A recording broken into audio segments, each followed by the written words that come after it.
guys, this is the Leo Detective, and today we're going to be doing a Yu-Gi-Oh! Deck profile. Yes, this is new.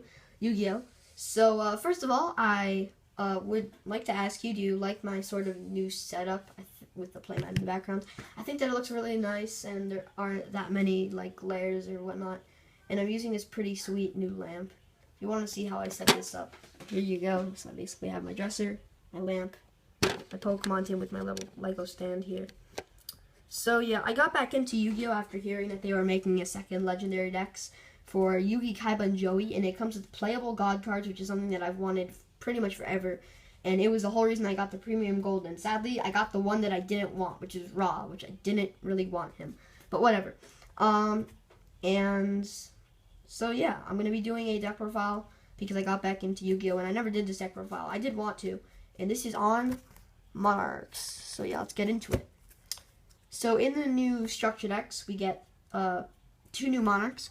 First of which is Ether the Heavenly Monarch. Just so you know, this deck sort of focuses on getting the big Monarchs out and gaining effects based off of sending spell and traps from the deck to the graveyard, and then using other cards to send those spells traps back to the deck. And then a lot of the spell and traps have effects in the graveyard.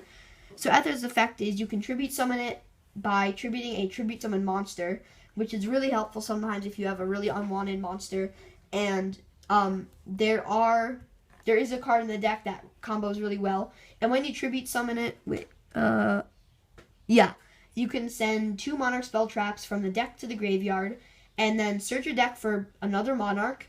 And just so you know, what's really key is 28k attack, 1k defense. And then you special summon that Monarch, and then you add it to your hand at the end of the turn, so you get an extra attack. It's really, really good. And also, she has an in-hand effect, which I really, really like. A lot of the Monarchs, Ether and Erebus, the 2 new Monarchs, here's Erebus, we'll get to him soon, have effects that activate from somewhere. They have tribute summon effects, they have how to tribute them effect, and then they have so Ether has an in-hand effect. During your opponent's main phase, you can banish a spell or trap from your graveyard and immediately tribute summon it. So what's really, really good is if you have like a really weak monster, like a tribute summon monster that might be destroyed by like an Xyz, banish, tribute summon it immediately because it's during your opponent's turn. Or if you have an Ether, they activate like a Dark Hold, kill your dude, but then you banish a spell trap to special summon it. So this one gets killed, but this one doesn't. So it's really, really helpful.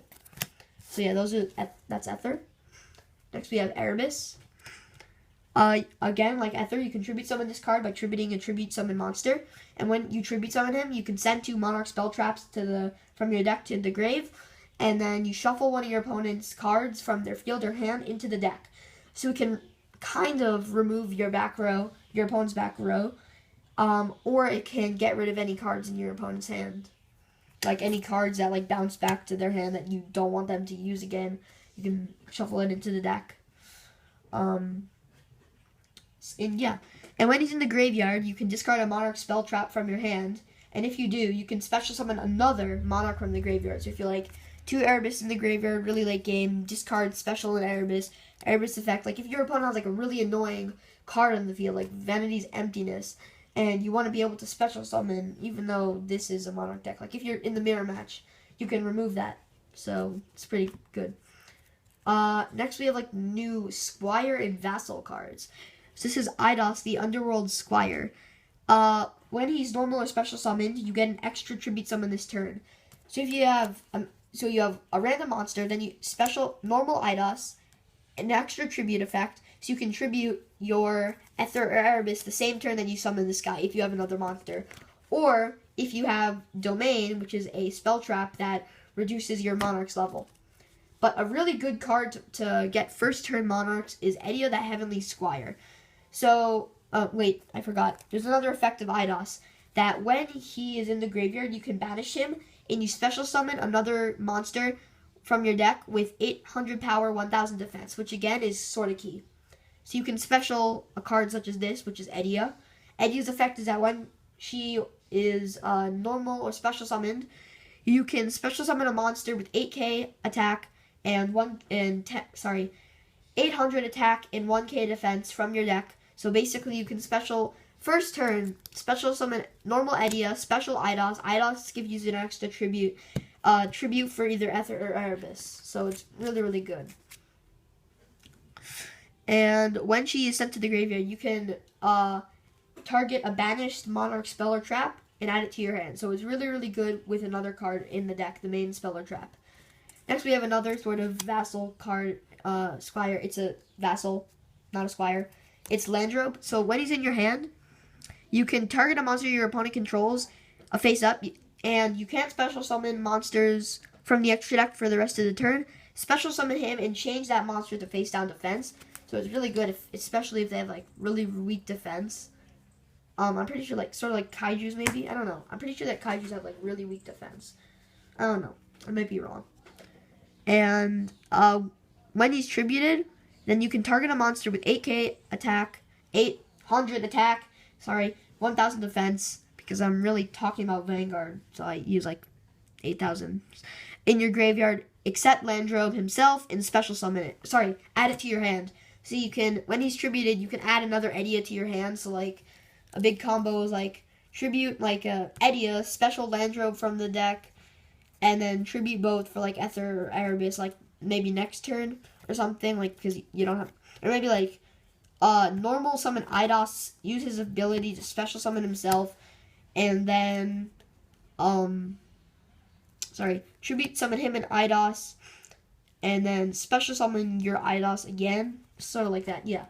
And then since we don't have any other Monarchs, a lot of people run like the Mega Monarchs, or they run like Karaz. But we have Majesty's Fiend. He can't be special summoned. Monster effects cannot be activated. So it's really good if you open up without a Monarch, but you still have Eidos or Edia. So you can use this tribute for him and just keep him in your hand till you get a Monarchs, and then you can tribute because he's a tribute summon monster. If you tribute summon him, which makes sense because he can't be special summoned. Since I don't have Vanity's Fiend, which basically stops special summoning, I have Fossil Dyna Pachycephalo. He's a level 4 with the same effect, but what's really helped is when he's flipped face up, destroy all special summon monsters in the field. One time I was up against Cosmos, and I had, I believe, like 18k life points. He had 3 Dark Destroyers and I think a Dark Eclipse on the field. He attacked, he was my only face down. He attacked it, flipped him face up, and killed all of his dudes, but then the worst probably counter ever, at least for me, he activated a trap that stopped his cards from being destroyed by card effects, and yeah, that was the end for me.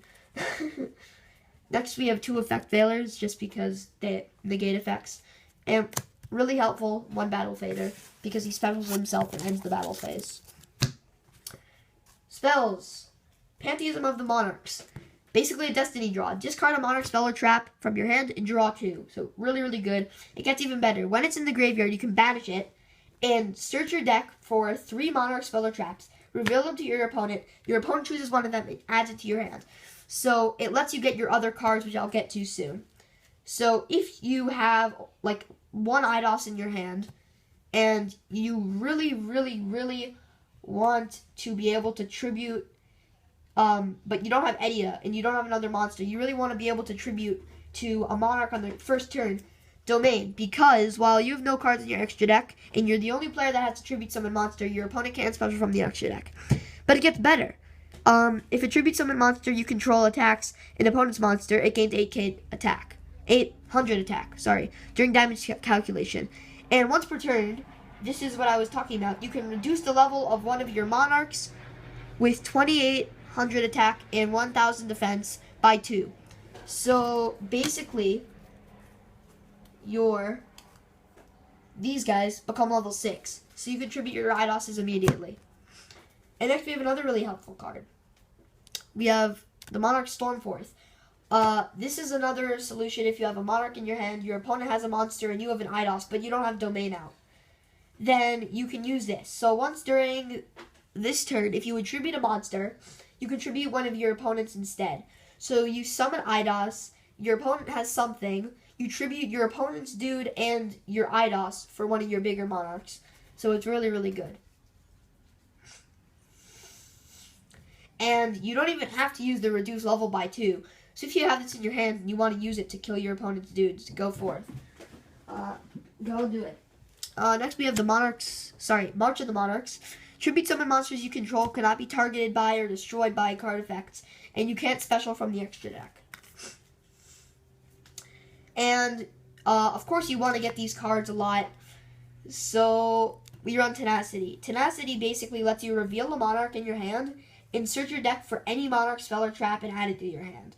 So if you don't have Pantheism to draw into it, but you want a direct search, you can use Tenacity to search for anything you need. Like, if there's one domain left in your deck, and you really want a domain because you need to get that extra 8k attack, or you want to reduce your Monarch's level, but you don't think that you'll draw with a Pantheism, you can use Tenacity and search for it. And you don't have to discard anything, you just have to reveal a Monarch. 2 MSTs to remove back row, even though you already have Erebus, but just in case. And then 2 Pot of Dualities because sure you can't special summon, but Ethers and Erebus's summon effects aren't special summon effects, they're tribute summon effects. So if you don't have an IDOS in your hand, but you have like Domain, activate Domain, play Pot, search for IDOS, and then tribute into Erebus.